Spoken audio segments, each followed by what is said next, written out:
mangwanani mhuri yeZimbabwe, tinokuchingamidzai zvekare kune chimwe chirongwa pano paZim, Facebook Secrets and Confessions. Saka vanhu vazhinji vaigara vachichema vachiti data rinodhura nekuda kwemavideos anenge ari heavy uchiratidza face yako. Saka ndine application yandanga ndagara ndichigadzira. Saka application iyi you can now test this application from the Play Store. Saka you can come to my inbox kune avo vanenge vachida kundibatsira the testing process, because iko zvinozvi iri process inonzi internal Play Store testing. Vanenge vachiitesta from the Play Store vachiita mareviews avo. Saka vanenge vachida kuona kuti application yedu inobehave sei mumafoni akasiyana ari maAndroid phones. Saka kune avo vanenge vachida kundibatsira the testing stage, you can come to my inbox and then I will share with you the link. Then you can go to Play Store and then you can be able to join the testing program isati yaenda public. So when you are testing, it means kuti ma confessions ose ande nichiposta ikoko, already you will be having early access muchitoma ona nekutoverenga. Rekedzai itipa tapinda muma messages edu, tatsoka takakubatirai message edu yekutanga yakamira sekudai so: hanzi makadi zvenyu mukoma, ndinokumbirawo kuti munge muchindiposterawo nyaya yangu makavika chitupa changu. Inini ndauya pano ndiine confession yangu iyo yandiinayo. Ndiri mudzimai uye zvekare ndine makore 20 years ekuberekwa. Pari zvino ndava kugara ndiri muno munyika yavatorwa inova iri nyika yeSouth Africa. Saka ndainge ndichishanda as a maid pandainge ndiri kuZimbabwe, uye zvekare ndikabva ndachizoita mwana nemurume uyo wandainge ndichishandira. Chakazoitika kuti ndinge ndichizotizapo pamba ipapo yainge iri nhau yekuti vanhu ava mapastors mukoma, imba yavo iri muHarare. Saka vamufundisi ava vakazofirwa neimwe hanzvadzi yavo mushure mekunge ndabatira pamuviri. Asi mukoma She, hanzvadzi yacho mushure mekunge yafa, mutumbi wavo vatete ivavo vakatorwa vakabviswa kumochwari, vanhu vose vasingazvizivi vakaunzwa mumba mukoma She, nekuti vatete ava vainge vachichemerwa kumba kwavo. Saka ndakangonzi namai mufundisi taifanira kuti tinge tichienda kunorongedza kumba. So ndikabva ndapinda motikari ndisina kana chandainge ndichiziva, ndokubva tachizoenda kumba kwavo. Tikabva tachizotanga kurongedza mumba mukoma She, ndo pandakabva ndachizoona pamba pachisvika motikari dzefuneral. Ndisingadi hangu kutaura zita refuneral company yacho iyoyo. Vakaburutsa kofini, then ndokubva vachizogadzika kofini iri mudining. Vakaburitsa chitunha. Ipapo ndakaita sekunge ndichafenta, because zvinhu zvakaitika ipapo zvainge zvisimbori kana normal zvachose. Mushure mekunge vaburitsa chitunha chavatete mukofini, vakabva vachizoenda vakanochiradzika pamubhedha mukoma, mubhedha uyo wandainge ndichirara inini. Saka vainge vachida kuti ndige ndichizoramba ndichishandisa rumu iyoyo. Apa ndo mavainge vakamboradzika chitunha chavatete. Ini mukoma She ndakaramba, ndikabva ndachizotanga kurara pafloor mudining, kuzonosvika tichizotanga kunetsana namai mufundisi. Even though vainge vachizviziva kuti ndainge ndiine pamuviri pemurume wavo, vainge vasimborina kana basa nazvo. So ndakabva ndachizongobva ini pamba apa, ndikabva ndachizouya kuno kuJoni. Kubva zvandakauya kuno, hama dzangu, upenyu hausi kana kumbondifambira zvachose. Ndiri kuti kana ndikafamba kwese kwandinenge ndaenda, ndinenge ndichiudzwa kuti ndakasungerwa upenyu hwangu nevanhu vandainge ndichishandira. Saka ndiri kufanira kuti ndinge ndichidzokerako ikoko kuZimbabwe. Saka ndinodawo help kubva kwamuri, muri yeZimbabwe, kana kuine maprofits avo amunoziva ndikwanise kuenda ikoko. Ndakamboedza mukoma She, mufunge zvenyu kuti ndinge ndichimboenda kune vamwe prophet avo vanotozivikanwa nenyika yose, but prophet ava vanoda mari. Mufunge zvenyu mukoma, vakandichaja imwe mari yekuti kana ndega ndakapa kutenda ndikati mari yakawanda kudai handingambofi ndakaiwana. Vakandichaja mari yekuti ndinge ndichizoita 1-on-1 navo. Handina kutombokwanisa kutaura navo directly. Ndakataura nevanhu avo vavanoshandidzana navo, vakabva vati rangu dambudziko vanokwanisa kurigadzira, hapana kana nyaya zvachose. Saka vakandeti vainge vachida mari yacho unfortunately yainge yakawandisa kwazvo.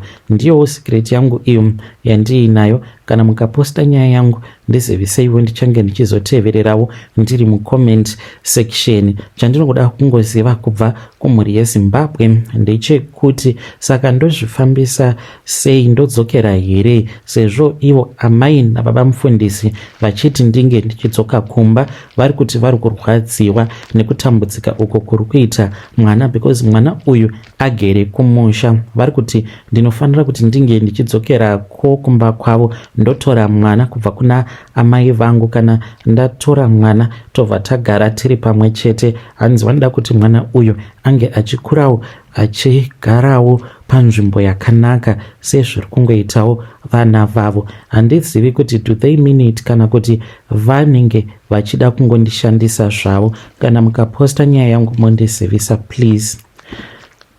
Vedare ndo message iyo yandakatumidzirwa ichibva kuna vanzvadzi vedu. Ngatizamei kuti tinge tichitaura navo vanzvadzi vedu ava mucomment section. Zvakangoma hazvo vedu we pakaipa. Hanzi vari kuti ndinofanira kuti ndinge ndichidzokera kuZimbabwe. Ini maonero angu ndinoona sekunge vanhu ava vanenge vainge vachida kukushandisai pamiko, maybe vanhu vakaromba kana kuti masatanist makazongobatira yenyu pamuviri. But I don't recommend kuti munge muchiendako ikoko. Asi ngatizamei kuti tinge tichitaura navo vanzvadzi vedu ava mucomment section. Regai tibva taenda panyedu inotevera. Nyedu inotevera yakamira sekudai so. Hanzi makadi zvenyu mukoma, ndinokumbirawo kuti munge muchindiposterawo nyaya yangu makavika chitupa changu. Ininiwo ndauyawo pano ndiine confession yangu iyo yandiinayo. Ndiri murume uye zvekare ndinoda kureurura zvose izvo zvandakaita kubva apo pandainge ndichiri ne16 years ndichizosiyana nawo mabasa awa pandainge ndava kuma30. Pari zvino hangu ndiri murume uye zvekare ndine makore 49 years ekuberekwa. Mukomanashi inini ndakatanga kuwirirana nevamwe vakomana avo vaita zvekuba.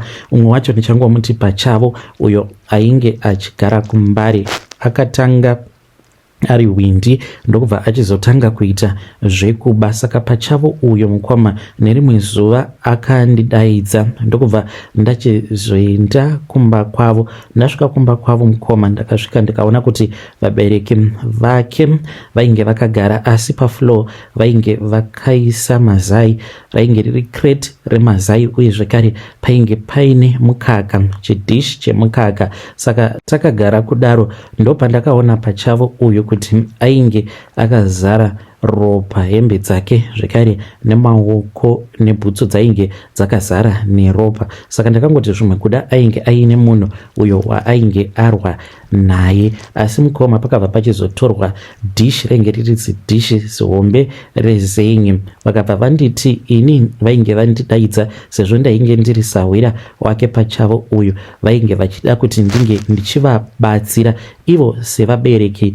uye zvekare sehama dzake pachavo. Vainge vasingakwanisi kuti vange vachiita izvo zvavainge vanzi vange vachiita neimwe n'anga yandaitoziva yemumbare, but vakazoshayika ivavo. Ndichangovati mudharapiri vainge vari n'anga yekuMalawi vachigara mumbare. Saka vakanditi pachavo uyo ainge achazokurura nhumbi dzake. Akakurura nhumbi dzake pamberi pevabereki vake zvekare nehanzvadzi dzake. Pakandiremera ndeapo pavakati neniwo ndaifanira kuti ndinge ndichikurura nhumbi dzangu. Ndakurura nhumbi dzangu kudaro vakanditi pachavo ndaifanira kuti ndinge ndichimugezesa. Ndakatanga ndapwanyira mazai mune kamwe kabhaketi ndikabva ndachizodira mukaka mukabhaketi ikako. But vachiita zvose izvi vainge vachifonerana naapiri n'anga iya.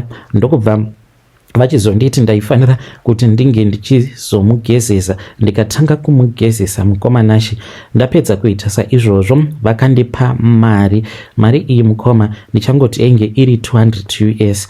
Vakabva vati tainge tatopedza kutobata basa. After makore ndo apo akabva achizondiudza pachavo uyu kuti ainge akaponda munhu. Anoti iye akati achibva kuBhawa akasangana neumwe murume uyo ainge achifamba nemusikana wake, ndokubva ada kuvatorera mafoni, ndokubva achizotanga kunetsana nemurume uya kuzonosvika achizonomukurira simba. Saka pavainge vachinetsana akabva amubaya nebanga by mistake, amubaya nebanga kudaro, ndokubva achizofonera vabereki vake vakachizouya nemotikari vakaisa murume uya mubhuti, ndokubva vachizonomusiya mune rimwe sango. Hanzi vakatodriver out of Harare. Saka zvose izvi mukoma havana kunge vakandizivisa. Chandirongoda kungoziva kubva kwamuri mukoma, so many years has passed kubva zvinhu izvi pazvakaitika pachavo uyu iye akazoenda kumhiri kwemakungwa, ini ndiri kuno kuAfrica. Vabereki vapachavo vakashayika, zvikare nen'anga yacho yakashayika. Ndoda kungobvunzawo kubva kumhuri yeZimbabwe kuti zvose izvi zvakaitika hakusi kutorasirirwa here mweya wengozi kwandakaitwa ikoko? Vanhu ava I think kuti pamafriends ose awo apachavo vakangosarudza inini because vaizviziva kuti ndini munhu aifarira mari stereki. Kunyange ipapo ndakangoita zvavainge vachida kuti ndinge ndichiita, no questions were ever asked, nekuti ndo mararamiro awo andainge ndichiita. Ndaikoshesa mari kudarika zvose, kudarika kana upenyu hwevanhu. Ndoda kungobvunza kubva kwamuri yeZimbabwe kuti zvinhu zvose izvi zvandakaitiswa handina kutobatiswa ropa remufi here, kuti mweya wengozi unge uchizotiteverera isusu semhuri? Sofa mukomanashe handina hangu chandati ndakambosangana nacho, but ndingori neimwe cousin brother yangu uyo akamboti gadza dare remhuri, akati iye kune kwaakafamba akaudzwa kuti mumhuri mune mweya wengozi. Sezvo muprofita iye aizivikanwa kuti dzimwe nguva aipota achipa vanhu zviprofita zvenhema nekuda kwekuti ainge achida mari, takangoti kwaari hakuna musha unenge usina ngozi. Ndiyo nyaya yandiunza pano. Ndoda kungobvunza kubva kwamuri yeZimbabwe kuti zvose izvi zvandakaitiswa ndingazvifambisawo sei kuti ndinge ndichigadzirisa kana paine panenge pakakanganisika. Of course paripo mukoma pakatokanganisika. Muri yeZimbabwe ndo message iyo yandakatumidzirwa ichibva kuna mukoma vedu avo. Ngatizamei kuti tinge tichitaura navo mukoma vedu mucomment section. Zvakangoruma hazvo vedu we pakaipa. Ini ndinoona sekunge mumuri mweya wengozi watovamo. Pane reason yavakatokudaidzirai kuti imi munge muchigeza munhu uye zvakare muchibata ropa remufi. Ndinoona sekunge pane zvavainge vachitorasirira kwamuri, asi ngatitaurei navo mucomment section. Regedzai tibva taenda panyedu inotevera. Nyedu inotevera yakamira sekudai so. Hanzi makadi zvenyu mukoma, ndinokumbirawo kuti munge muchindiposterawo nyaya yangu makavikawo chitupa changu. Ndauyawo pano ndine confession yangu iyo yandinayo mukoma. Ndakafara chaizvo apo pamakaverenga confession yeDuke and Slay yekutanga yacho. Ndakangoti but pandakazonzwa iri confession yaamai mufundisi, ndakabva ndawana confirmation iyo yandainge ndagara ndichitsvaka. Saka nyaya iyi yanga yagara ichinditambudza mumwoyo mangu. So 2 years back mukoma, I got an invite. Patori nevanhu vakawanda vatakatoenda navo kuDuke and Slay, but takatanga taenda kuBrai.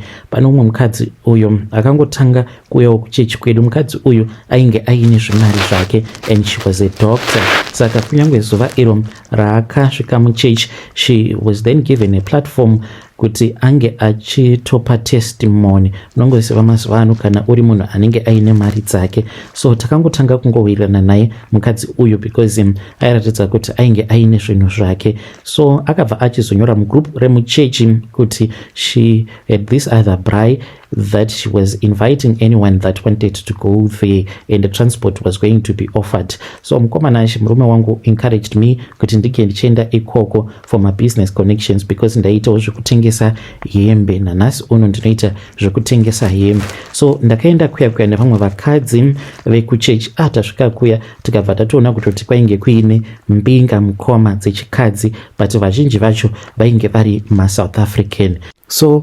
ndakatotanga kutokommunicata nevakadzi vakasiyana-siyana paya, ndichitopiwa macontacts uye zvakare ndikatoona kutoti kana ndikaramba ndichiwirirana nemukadzi uya the lady doctor ndaikwanisa kuzotoita mabusiness connections akati one day. So my husband kept on encouraging me. Saka pavakadzi vakawanda vekuchechi vatakaenda navo kuBraai, vazhinji vacho havana kuda kuzoenda kuDuke and Slay iyo yainge yaorganizwa neumwe mukadzi wacho muSouth African nekuda kwezvakaitika kuBraai. Patakaenda kuBraai mukoma ndo patakaona kuti the lady doctor iye anotonwa doro, she is a heavy drinker. Vakadzi vazhinji vainge varipo vainge vachinwa doro. So isu taitofungidzira kuti it was more like a church gathering sezvo zvainge zviri izvo zvaainge akatiudza. But ini nekuda mabusiness connections zvekare nevamwe vakadzi vekuchechi takazoenda kuDuke and Slay iyo yakaitirwa muJoburg. Pandakaendako kuDuke and Slay zvainge zvakanzi party yacho yainge ichatanga kuma10, then around 5 p.m. we were going to knock off. Mukoma takaenda kune imwe imba. It was a very beautiful house in the estates that was owned by this other South African woman. But mukadzi uyu mukomanashi ndaiti kana ndikamutarisa hana yangu yainge ichirova. Mukadzi uyu akazouya akatanga kutaura neni, akabva andiudza kuti ainge achida kutenga hembe kubva kwandiri. So after this Duke and Slay ndakazotanga kuwirirana naye mukadzi iyeye. Mukomanashi pane paakazoenda neni kuna hairdresser wake ndichizoiswa manails. Akandikurudzira kuti ndinge ndichiiswa manails. Pane mamwe manails aya anenge ari extra long. Mukoma kunyange pandakadzokera kumba murume wangu akatondibvunza kuti kochija ndainge ndazviita maoko. Mukoma ndainge ndakaiswa ndeaya awo avanoti maextra long coffin shaped nails. Murume wangu akabva anditi kasika umabvise. Mukomanashi ndo pandakatanga kusarespekta murume wangu. Takaita nguva nemurume wangu tichigara tichingonetsana nekuda kwebehavior iyo yandainge ndava kuita, kuzonosvika ndava kutanga kuita zvekunwa doro. Mukoma ndinoda kureurura kuti mukuzononwa doro uye zvekare nekuramba ndichiwirirana nemukadzi uya the lady doctor akazotogumisidzira anditsvakira boyfriend. Ndikaita boyfriend yandakadanana nayo kwegore rose ainge ari muNigerian, asi murume uyu iye anoita sekunge ainge atori part of a cult because ndaiti kana ndikaenda kumba kwake for a sleep over iye aitanga awaridza umwe mucheka wainge uri wered uri wesilk. Mucheka iwoyo tobva tachizorara tose, uye zvekare kuchechi ndainge ndava kusatoda kutoenda zvachose because dressing chaiyo ndainge ndatochinja the way yandainge ndava kudresa nayo. Ngoma I would go out zvekuti vanhu vose vaifamba vachingonditarisa ndichita sekunge munhu ari kutofamba akashama. Ndainge ndava kufarira dzimwe hembe dziya idzo dzinopfekwa nevanhu vanenge vachida kukwezva varume. Marriage yangu yakatombosheka nekuda kweizvozvo zvandainge ndava kuita, ende manails iwayo maextra long nails ndo andainge ndava kufarira. Saka kuchechi ndainge ndava kusada kuenda because ndaiti kana ndikaenda kuchechi vanhu vaingonditarisa because ndaifarira aya anenge akanyatsokureba zvokuti munhu anotozvibvunza kuti saka naiwe kana kugeza kwacho unogeza sei nemanails iwayo. Ndo zvakaitika izvi after ndaenda kuDuke and Slay ndikatopotsa ndabuda muchechi nekuda kwekuti ndainge ndava kunakidzwa nezvainge zvoitika munyika nemurume wangu tichiri tose mukoma, asi marriage yakatombosheka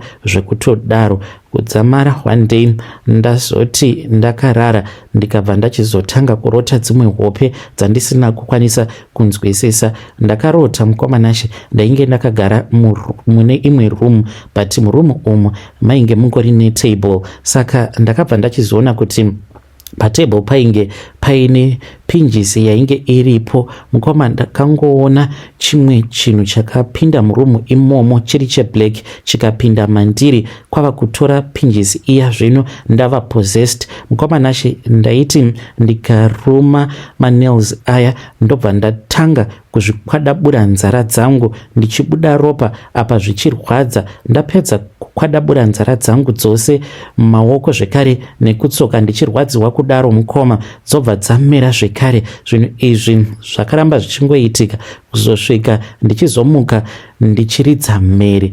Ndopandakaudza murume wangu akandikurudzira kuti ndinge ndichitendeuka zvekare ndikaita saizvozvo. Ndiyo testimony yangu iyo yandiinayo. Zvinhu zvanga zvagara zvichingondinetsa mumwoyo mangu, asi zvakatangira apo pandakaenda kuDukensley. Vedare ndo message iyo yandakatumidzirwa ichibva kuna vahanzvadzi vedu. Ngatizamei kuti tinge tichitaura navo vahanzvadzi vedu ava mucomment section. Zvakangooma hazvo vedu uyai nawo matestimony enyu. Kana kuri kunzi munenge makamboendawo kuDukensley, please do not hesitate to bring your confessions to my inbox. Ngatisanganei zvekare mune zvimwe zvirongwa zvinotevera.